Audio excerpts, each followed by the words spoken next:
Hey, good morning, everybody. You there? Sorry, new setting here. So we are, having to get some technical difficulties out of the way. Baruch Hashem. Hope you're having a good morning so far and being able to join me live. I am glad to be with you on this amazing first day of the week as we are getting to explore another parashah. It's a little crazy because as I said, we're in a new setting, at least temporarily here, so I had to work out some details on the technical side of things, but we are back. We are in Parashah Ki Tavo, and we're going to find ourselves on page 1069 of the Art Scroll Chumash. We are going to be in Parashah Devarim, or Parashah Ki Tavo, excuse me, in chapter 26 of the book of Devarim. And let's just read, and we'll get to some insights and find out what we can glean from this first Aliyah.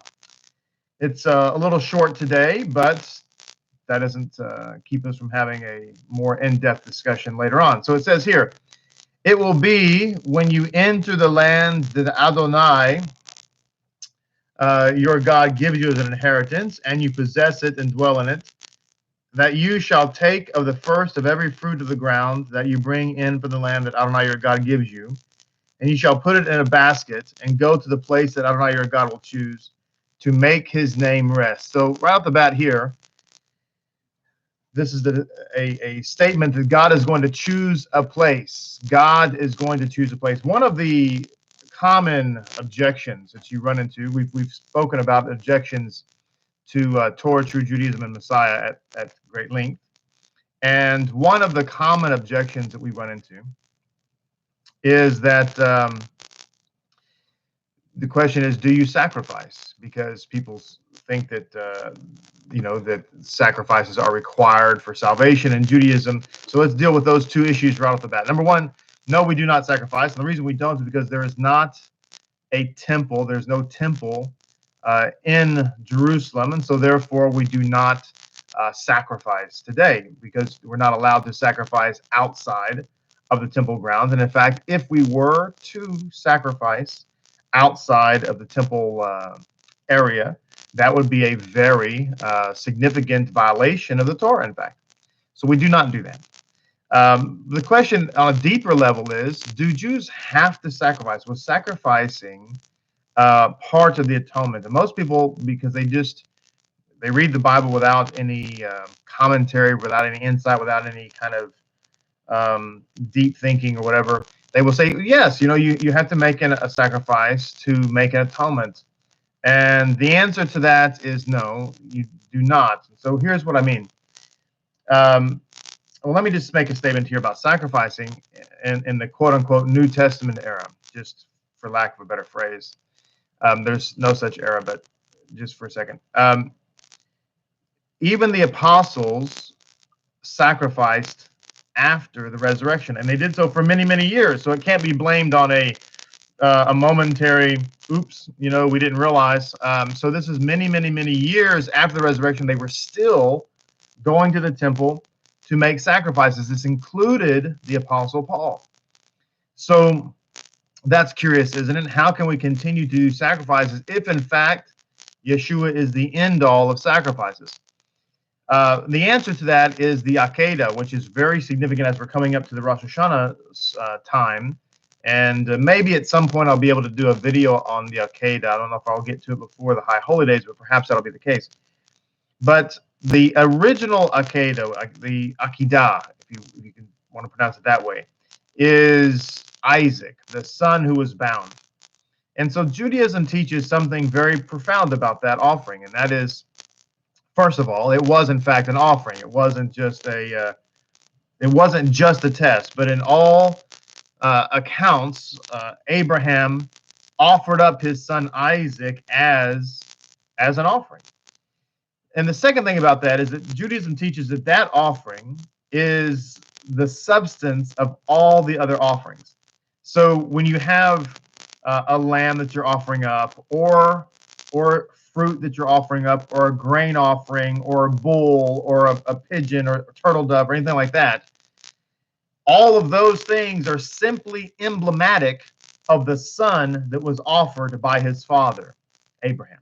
That is how Judaism looks at it. In fact, they say that the offering of Isaac actually sanctified the temple and sanctified the altar itself. And so every offering points back to Isaac from Jewish thought.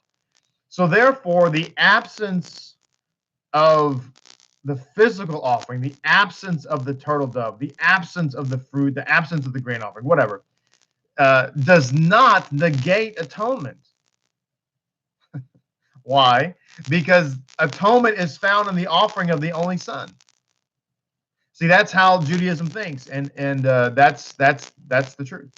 That atonement is ultimately found in Isaac. This is, if you watch my Rosh Hashanah video that just was released after Havdalah, then you'll see that when we come to Rosh Hashanah, we're actually asking Hashem to look at Isaac as our atonement.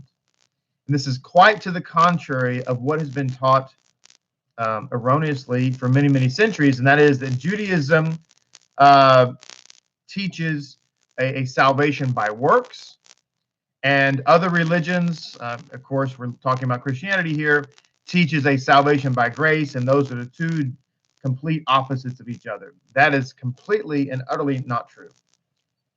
Can I just say, by the way, that you should really be cautious? I would say never, but let me just be gracious and say cautious about learning anything about Judaism from somebody who's not a practicing Jew. Two key words there: practicing Jew. So very, very important, because that'll save you a lot of headache in the future. It'll keep you from having to undo a lot of things that are inaccurate. But I digress. So there is nothing about Judaism anywhere that teaches that you can be, quote, saved by your works. This is why when we come to Rosh Hashanah, and then later, of course, the Yom Kippur, we are asking God to forgive us, not in our own merit, but in the merit of the Son who was bound and put on the altar by his Father. That is the theme of atonement when we're talking about the High Holy Days. Incidentally, Rosh Hashanah is also the holiday in which it is customary to go to the grave of a Tzaddik and pray to God in the merit of the Tzaddik. Now, we're not allowed to pray to the Tzaddik, which is why Yeshua said, pray to Hashem in my name. That's what Yeshua taught. He didn't say pray to me. He didn't say dear Yeshua, dear JC. He said pray to Hashem in my name. What does it mean, in my name? A lot of people don't know what that means. A lot of people don't realize what it means when we say pray in my name. And the answer is that to pray in the name of a Tzaddik means to pray in their merit, to pray in their works, and their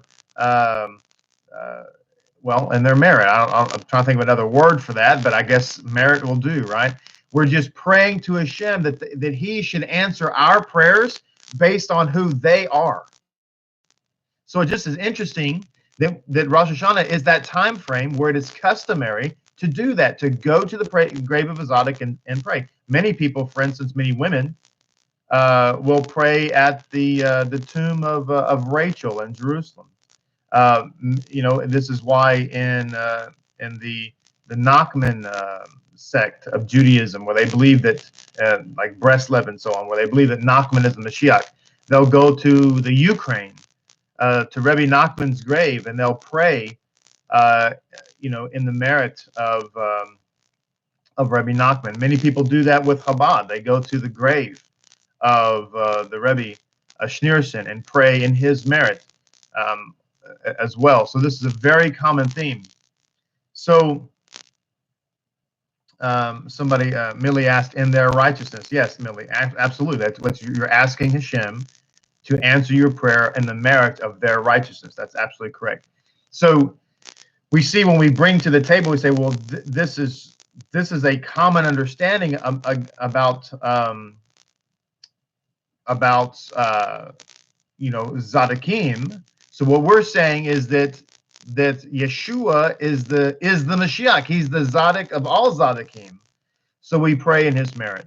So we can only offer a sacrifice where the temple exists, and we can only have that temple where God says it's going to be, and he said a long time ago it should be in Jerusalem. So that's what we have.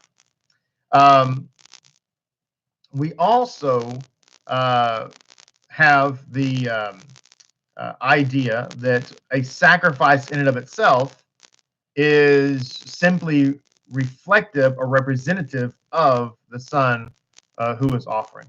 Lynn asked about the breast lovers. Yeah, it's the knock-knock, specifically the knock-knock sect of that group that believes that Nachman is the Mashiach. They wear the white kippahs with the black lettering that says knock-knock in Hebrew on it.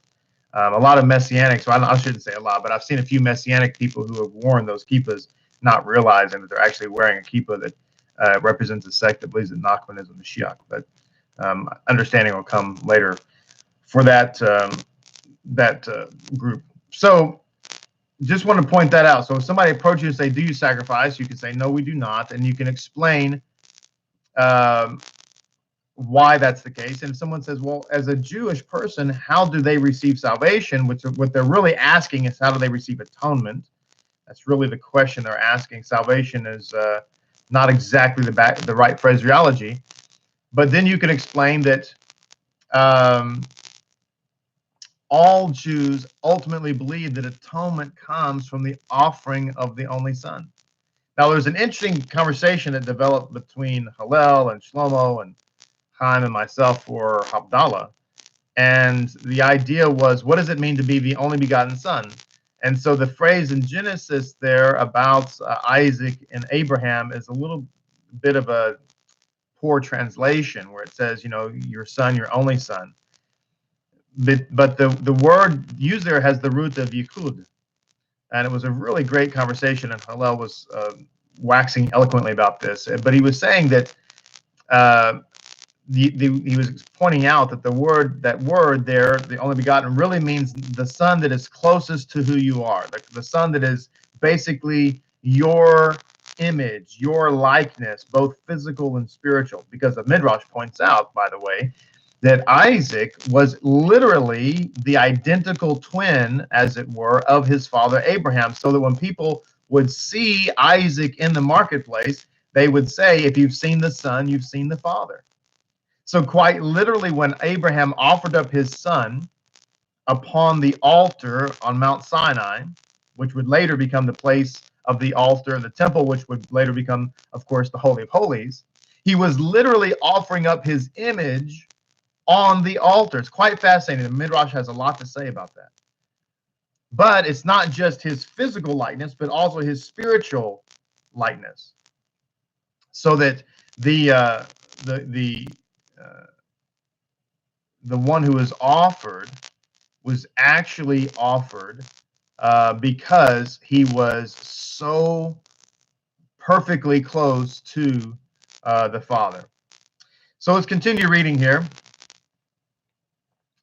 It says, we'll start back from the beginning. We only got through the first verse anyway. So it says, it will be when you enter the land that Adonai your God gives you as an inheritance, and you possess it and dwell in it, that you should take the first of every fruit of the ground that you bring in from your land that Adonai your God gives you, and you shall put it in a basket, and go to the place that your God will choose to make his name rest. You should come to whoever will be the Kohen in those days, and you shall say to him, I declare today to Adonai your God, that I have come in the land that Adonai swore to our forefathers to give us. The Kohen shall take the basket from your hand and lay it before the altar of Adonai your God.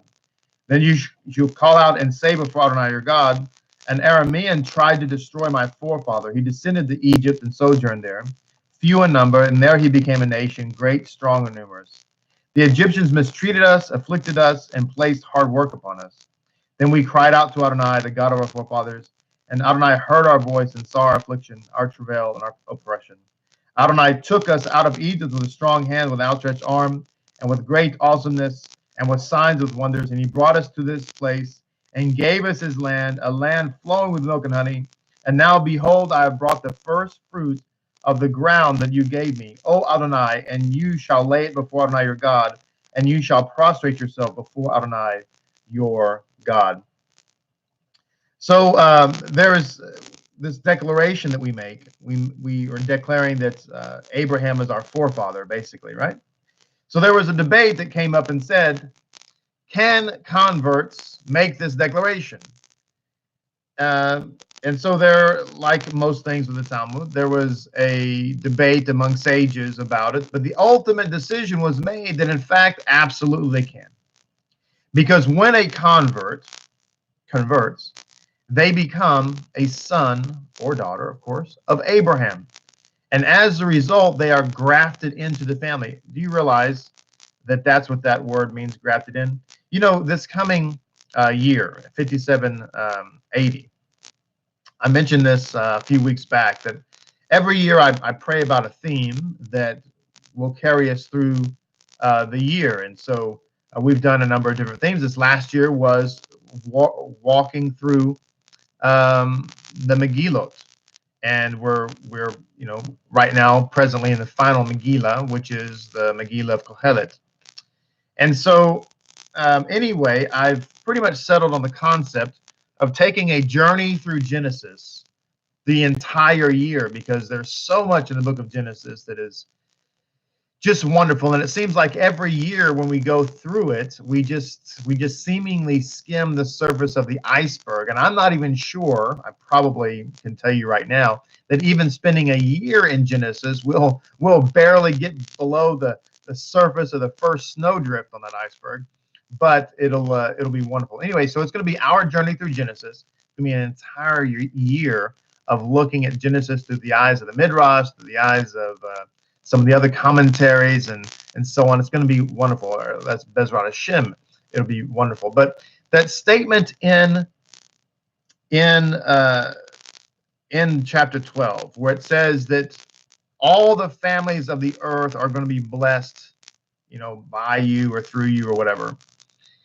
The actual, or one way that can be translated, is that all the nations of the earth are going to be engrafted into you. And so the idea from the beginning, no pun intended, was that God would utilize Abraham to bring in all the other nations, all the other peoples into his family. This is why the Midrash states explicitly that Abraham and Sarah set about to missionize the world. They were the first evangelists. They were the first evangelical ministers. They spent their entire time converting people. This is why it says they left Haran with the souls they had made. And the rabbis point out that they didn't have any children. What does it mean that they made souls? And the response was that they made them vis-a-vis converting them. Because the sages point out that if you have brought somebody into the covenant, it is as if you made them. It's as if you created them. Why? Because through your influence and through your teaching and through your testimony, they have become born again. They become like newborn babies. They become new creations. All those terms are all Jewish. They're not, they're not new Christian terms or what have you. People say, well, you're a born again Christian. Well, the first one to use born again were Jewish people. And so that was the idea, is that you would be grafted in. And so when a convert comes to the faith, I'm sorry, I've just had my eye caught Debbie's comment. She says, so being grafted in is not a Brit Hadashah thing as taught in the church. Absolutely. 100%. In fact, there's an entire discussion in Tractate Yoma about grafting.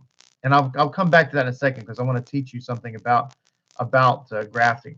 It's grafting agriculturally, but it's obviously applied spiritually as well. But when you are a convert and you come into the faith, right? Let's just look at it from a purely Jewish point of view, because water baptism today people say, well, do you have to be converted to be saved? And I understand the question, and I understand where it comes from. But what I like to do is take people back all the way back to the beginning, to the first century in this case, and say, well, where did water baptism come from to begin with? See, because it's kind of a convoluted question, because it's like, wait a minute, do you have to be converted in order to be saved? And I say, well, do you believe that people should be water baptized? And of course, normally 99.9% of the time, the answer is absolutely. Okay, well, what does that mean? What was water baptism 2,000 years ago? And the answer is it was the mikveh. And the mikveh, when used for a non-Jewish person, if a non-Jewish person went to the mikveh, it could only mean one thing 2,000 years ago. Only one. And that answer is conversion. So you see, y'all are all, everybody who's watching right now, you are all intelligent people. I mean that. You're very smart. As soon as I just said what I said, the light bulb just went bam. I mean, it's an LED light bulb on top of that. And you're like, wow. Okay, so wait a minute. If I'm 2,000 years ago, the purity of the faith, if I'm in Ephesus and I walk up to one of the disciples and I say, you know what, I'd like to join your faith. And he says, great, here is a mikveh. The only people who went through the mikveh are people who went through conversion, and conversion meant that you were joining the faith.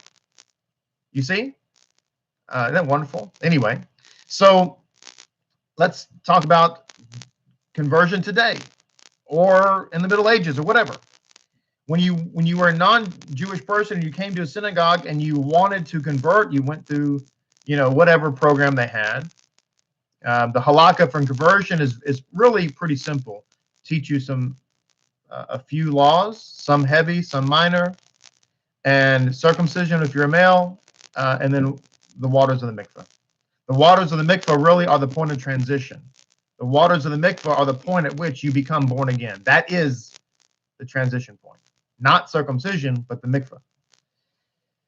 But anyway, when that happened, when you come up out of the water, they would say you've been born again, a son or daughter of Abraham. This is why converts take the name, let's say, Ari ben Abraham, or Talia bat Abraham. You now become a son or daughter of Abraham and Sarah. I've got to put Sarah in parentheses. Abraham and Sarah, and therefore you become part of the family. So is it about religion? Sure. Is it about being a nation? Absolutely. But it's really about mishpacha. It's really about family. And you become part of the family. So this takes us back to our opening Torah portion here, where it says, can the convert make this declaration? Can he come or she come to the temple and make this declaration? It says, my father was an Aramean, or excuse me, I'm sorry, an Aramean tried to destroy my forefather, and he descended to Egypt and sojourned there. Can he say that? And the answer is absolutely. Why? Because he's been adopted into the family. And when you adopt a child, it doesn't matter if they're the same race as you are. It doesn't matter if they were born in the same culture in which you were born. Doesn't matter if they even speak the same language you speak. If you adopt them into your family, they are in your family. They have your last name. They're as much your child as, if you have natural children, as your natural children would be. And so this is how it is in Judaism. Somebody asked me recently. I've been asked this many times. It usually happens when I am ministering downtown at the sheriff's department. I'll have inmates, and they'll ask me, "Hey, can a black man convert? Can a Hispanic man convert?" I understand the question, but it still kind of shocks me, kind of surprises me. But I say, absolutely, of course. It doesn't. Judaism is not a race. Jews are not a race. We're not insular. We're not supposed to be. Now, some Jewish sects are insular. It's kind of like if you're a born Jew. This, my friends, is one of the reasons why the Messianic Gentile false theology is so bad. It's so bad because it creates two families, ostensibly with one father. But no matter how you try to parse it, when you have Jew and Gentile, quote, one in Messiah, you have children on two sides of the table. Can you imagine if you had, and I've used this example before, and anyway, just can you imagine if you had natural children and adopted children, and you told your natural children, listen, I want y'all to come home. I want you to be home by 9 o'clock because it's dangerous out there. And I'm concerned for your safety. Therefore, I want you to be home at 9 o'clock.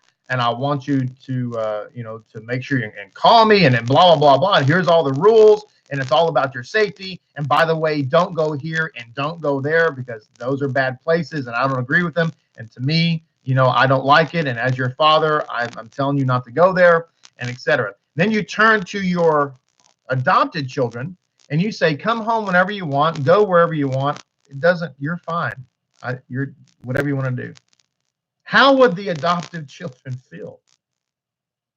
I mean, imagine if you brought your natural children and you say, listen, I've brought only the best for you. I got the top quality organic beef to make your hamburger, grass-fed, no hormones. All right, 100% awesome. Here you go. You turn to your adoptive children and say, you know what? I just went down and got whatever they had to offer. I didn't even look to see what it was. Right? But that's what we teach theologically, and we want everybody to be okay with it. It's crazy. And it's totally antithetical to what Messiah said. He says, I'm going to have one flock, and I'm going to have one shepherd. And those who don't yet know me, I'm going to call them in, right? That's what he says. And so this is what Judaism has taught forever. Judaism has taught that we should go out and encourage the nations to come in. This is why the sages say we're even in exile today. We're in exile today because God wanted to bring in the nations into the community. So this is a great Aliyah, a wonderful Aliyah with this opening phrase about this declaration. And the discussion behind it is, can the convert make this declaration? The answer to that is absolutely yes. And by the way, say that you adopt somebody when they're a child, when they're a little bitty baby. They're part of your family, right? Well, what happens if you decide that you want to adopt somebody who's maybe 18 or 27 or even 40? Aren't they also part of your family? The answer is yes. Age doesn't matter. So at whatever time you enter the covenant, you're still in the covenant. This is why Yeshua taught the parable of the landowner who was paying his workers a wage. And the ones that he hired early in the day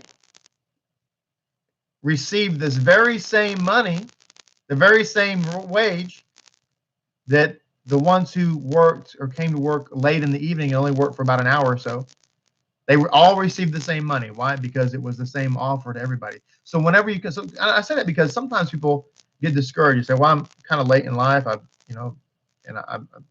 wish I'd have come to this sooner. I was like, well, I understand that. I think really most everybody could say that. But the good thing is you're here now, and that's wonderful. And you can make an impact now. You know, the beautiful thing is we have couples in our synagogue, not just locally, but across the country, that did not grow up this way.